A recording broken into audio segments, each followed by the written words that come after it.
इस समय क्या है कि भाग्य आपका तभी चमकने वाला है कि जब आप अपने जीवन में आपके जो गुरु तुल्य हैं, जिन्होंने आपको हमेशा मार्ग प्रशस्त किया, आप अगर उनका साथ इस समय पकड़ लेते हो।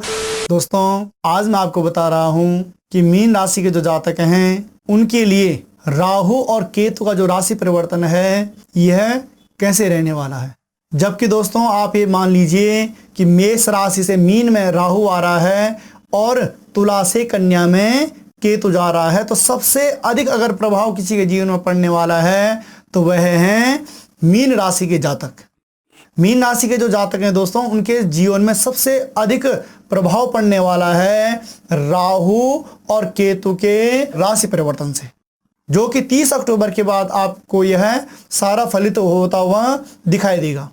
तो सबसे पहले तो हम दोस्तों देख लें कि राहु क्या बैठा हुआ है, आपके मीन राशि में ही बैठा हुआ है, यानी मीन लगन में ही बैठा हुआ, आपके केंद्र भाव में बैठा हुआ है। और यह भाव दोस्तों किस चीज़ का होता है? शरीर का होता है, रंग, आकृति, रूप, ज्ञान इत्यादि का होता है, बल का होता है, मस्तिष्क का होता है, विवेक का होता है, और गौरव, विनम्रता और स्वभाव का यह भाव हमारा होता है, जिसे हमें क्या कहते हैं? केंद्र भाव कहते हैं। इसे लगन भी कहा जाता है।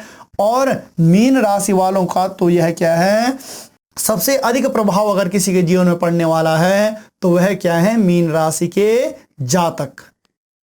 तो दोस्तों ये मान लीजिए कि मीन राशि के जो जातक हैं, जबकि मतलब क्या है, धनु और मीन राशि का जो स्वामी है वह बृहस्पति है, तो जब बृहस्पति के भाव में राहु का आगमन हो रहा हो तो ये समझ लीजिए कि जो मीन राशि के जो जातक हैं इनके लिए यह समय फिर कैसे रहने वाला हो।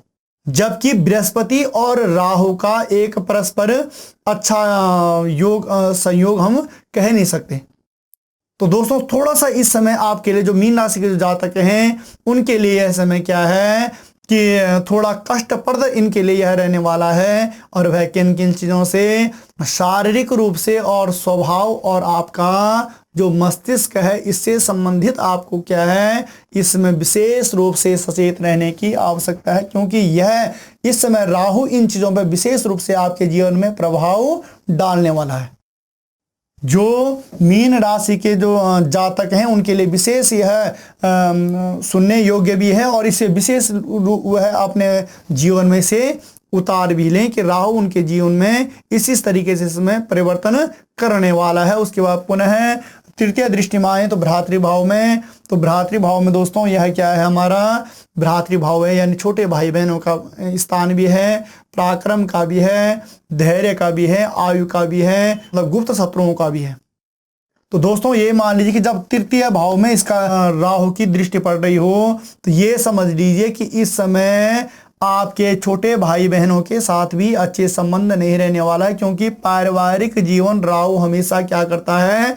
बाधित करता है। और मीन राशि के जातकों को विशेष रूप से यह ऐसा करने वाला रहेगा। उसके बाद दोस्तों पुनः चतुर्थ और पंचम दृष्टि में आए हम, तो राहु की पंचम दृष्टि यानी आपके संतान भाव में पड़ रही है। यह विद्या बुद्धि का भी होता है, यश का होता है, और यह मंगल कार्य इत्यादि का होता है, और हृदय रोग से संबंधित भी होता है, और छाती के निचले भाग से संबंधित जो रोग दोस्तों हमें होते हैं उनसे संबंधित भी हमारा यह भाव होता है। तो इस समय ये समझ लीजिए कि संतान इत्यादि के लिए भी यह समय आपका अच्छा नहीं रहने वाला, और विद्यार्थियों के लिए भी यह समय थोड़ा सा मेहनत अधिक करके फल कम मिलने वाला रहेगा। उसके बाद अगर वृद्धि किसी चीज़ की हो रही है यहाँ पर, तो सिर्फ और सिर्फ हो रही है रोगों की। जो आपका मतलब हृदय से नीचे का जो आपका शरीर है, छाती से नीचे का जो आपका जो शरीर है, इससे संबंधित कुछ न कुछ विकार आपके शरीर में बनते हुए दिखाई दे रहे हैं। उसके बाद पुनः दोस्तों हम आपकी सप्तम दृष्टि पाएं, तो सप्तम दृष्टि यानी आपके जीवन साथी के राहु की पड़ रही है, और यह दैनिक व्यवसायिक इत्यादि का भी है, और इसी हम साझेदारी का भी कहते हैं, और यह प्रत्यक्ष शत्रुओं का भी होता है। तो दोस्तों इससे संबंधित इन चीज़ों में थोड़ा कुछ क्या होने वाली है? बढ़ोतरी होने वाली है। तो ये मान लीजिए कि अगर आप दैनिक व्यवसाय इत्यादि के दृष्टिकोण से देखें तो तब भी अच्छा समय रहेगा दैनिक व्यवसाय के हिसाब से, ठीक है। मगर कहीं ना कहीं इस समय मतलब जो जीवन है उसमें थोड़ा सा क्या है? अस्त व्यस्त, अगर हम उसे बोलें सही भाषा में, तो यह आपके लिए क्या रहने वाला है? अस्त व्यस्त रहने वाला है।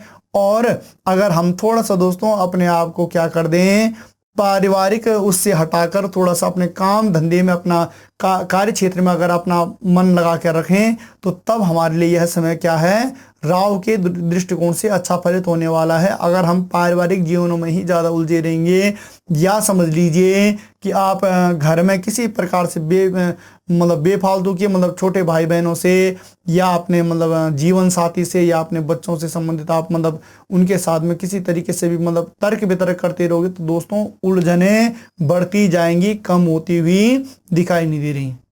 उसके बाद पुनः नवम दृष्टि से देखें तो नवम दृष्टि इसकी क्या पड़ रही है, आपके भाग्य पर पड़ रही है दोस्तों। यह धर्म का भी है, तीर्थ का भी है, शिक्षा गुरु आचार्य का है। तो इस समय ये मान लीजिए कि अगर आपके जीवन में कोई अच्छा एक गुरु आपके जीवन में कोई है, या कोई अच्छा एक शिक्षाप्रद जो आपके जीवन में, कई जगह जब आपके जीवन में कोई बड़ी बड़ी समस्याएं होंगी और उस समय उसने उन समस्याओं से उसने उसे आपको निकाला होगा, तो दोस्तों इस समय आप उसका हाथ पकड़ लीजिए। पुनः इस समय अगर आप ये मान के चलो कि जो आपके जीवन में इस तरीके से गुरु तुल्य कोई व्यक्ति आपके जीवन में है कि जो आपको इस नैया से बाहर निकाल लेगा, अगर आप ऐसा कुछ करते हो या धर्म कर्म तीर्थ इत्यादि में कुछ थोड़ा सा आप धार्मिक कृत्यों में भी अपनी रुचि बना के रखते हो, तो दोस्तों 101% फिर राहु के जो मैंने आपको बताया इसमें कुछ परिवर्तन के योग बनेंगे। थोड़ा सा इसमें धर्म कर्म भी कर लीजिए, और जो गुरुतुल्य कोई आपके जीवन में है तो उसका भी थोड़ा सम्मान कर लीजिए, थोड़ा सा उसका हाथ पकड़ लीजिए, उससे कुछ जीवन में कुछ बातें ऐसी कि जो है बताता है उनको अपने जीवन में अपना लीजिए। अगर आप ऐसा कुछ करते हो तो यकीनन मानिए कुछ जो मैंने आपको बताया कि जैसे शारीरिक कष्ट इत्यादि या पारिवारिक वाद विवाद इत्यादि को जो मैंने आपको बताया, इनसे संबंधित जो चीज़ें हैं सारी, इनमें कुछ परिवर्तन होने के कुछ योग बनेंगे। यह चीजें कुछ कम हो जाएंगी थोड़ा सा। एक और नंबर दूसरा दोस्तों क्या है कि राहु घर से जितना बाहर रहोगे उतना अच्छा रहने वाला। उसके बाद दोस्तों पुनः जैसे मैंने बताया राहु और केतु का राशि परिवर्तन, तो उसके बाद हम केतु को देखें तो केतु क्या है, आपके सप्तम भाव में बैठा हुआ है, ठीक है ना। तो सप्तम भाव में जब केतु बैठा हुआ हो तो ये मान लीजिए कि थोड़ा सा यह क्या है कि आपके जो मैरिज का भी होता है, आपके जीवन साथी इत्यादि का होता है, विवाह इत्यादि का होता है, तो ये समझ लीजिए कि थोड़ा सा यह क्या है यहाँ पर कुछ हद तक थोड़ा सा आपका सपोर्ट करने वाला है, यानी कि थोड़ा सा जो जीवन साथी इत्यादि है आपका वह थोड़ा सा आपके साथ में इस समय किसी तरीके से आपके साथ में आपसी संबंध से बना के रखेगा, मगर आपको यहाँ पर किसी तरीके से कोई उत्तेजना इत्यादि नहीं करनी, किसी तरीके से कोई लड़ाई झगड़े का कोई मूड कभी भी आपको नहीं बना के रखना है। अगर आप ऐसा करते हो तो फिर दिक्कतें बढ़ती हुई दिखाई दे रही हैं। उसके बाद पुनः हम तृतीय दृष्टि में आए तो भाग्य और भाग्य के हिसाब से भी दोस्तों, जैसे मैंने पहले ही आपको बताया कि राहु की यहाँ पर क्या है, नवम दृष्टि है, और केतु की यहाँ पर तृतीय दृष्टि पड़ रही है। तो इस समय क्या है कि भाग्य आपका तभी चमकने वाला है कि जब आप अपने जीवन में आपके जो गुरु तुल्य हैं, जिन्होंने आपको हमेशा मार्ग प्रशस्त किया, आप अगर उनका साथ इस समय पकड़ लेते हो, उनका हाथ इस समय पकड़ लेते हो, तो 101% जो दिक्कतें मैंने आपके जीवन में बताई हैं इनमें कुछ न्यूनता आने वाली है। और थोड़ा सा क्या है कि धर्म कर्म में भी अपना यह समय व्यतीत कर लीजिए। उसके बाद दोस्तों पुनः पंचम भाव में आते हैं तो ये आपका आय भाव है। जब केतु की यहाँ पर दृष्टि पड़ रही हो तो ये समझ लीजिए कि थोड़ा सा आय के जो साधन है उनमें थोड़ा सा आय तो आती ही रहेगी, लाभ इत्यादि आपको प्राप्त होता रहेगा।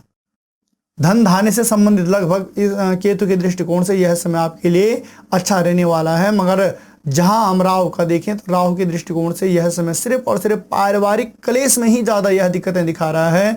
बाकी रही बात धन लाभ इत्यादि की, तो यह आपके जीवन में उतार चढ़ाव थोड़ा सा चलता रहेगा और यह आपको प्राप्त होती रहेंगी। उसके बाद पुनः केतु की सप्तम दृष्टि आपके लगन भाव में पड़ रही है, आपके केंद्र भाव में पड़ रही है। तो दोस्तों यह क्या है कि थोड़ा सा केतु की जब यहाँ पर सप्तम दृष्टि पड़ रही हो तो थोड़ा सा केतु यहाँ पर भी क्या करेगा, आपको कुछ सपोर्ट आपको अवश्य करेगा कि आपके मतलब जो मानसिक तनाव इत्यादि है उससे संबंधित यह क्या करेगा, आपको थोड़ा यहाँ से आपका जो मानसिक संतुलन इत्यादि है उसमें थोड़ा सा आपको क्या करेगा, यह कंट्रोल यहाँ पर आपको करने वाला रहेगा। तो दोस्तों थोड़ा सा ये है। उसके बाद सप्तम, अष्टम और नवम दृष्टि राहु की भ्रातृभाव में है, तो ये मान लीजिए कि थोड़ा सा मतलब क्या है, आपको अपने छोटे भाई बहनों के प्रति भी थोड़ा सा क्या है प्यार प्रेम दिखाना चाहिए। थोड़ा सा मतलब क्या है कि उनके साथ में जिस तरीके से राहु के कारण यहाँ पर दिक्कतें आ रही हैं, वहीं केतु के कारण थोड़ा सा यहाँ पर आपको उनके प्रति क्या है कुछ विनम्रता लानी चाहिए, कुछ उनके प्रति कुछ स्नेह उनके प्रति दिखाना चाहिए। इसको करने से क्या होगा कि जो आपका जो पारिवारिक कलेश इत्यादि है दोस्तों, उसमें काफ़ी हद तक आपको क्या होगा सपोर्ट मिलेगा। और यह समय आपके जो 18 महीने हैं, यानी कि ये मान लीजिए कि 18 महीने यानी 2025 तक लगभग ये चलने वाला है, तो यह 18 महीने आराम से आपके निकलने वाले हैं।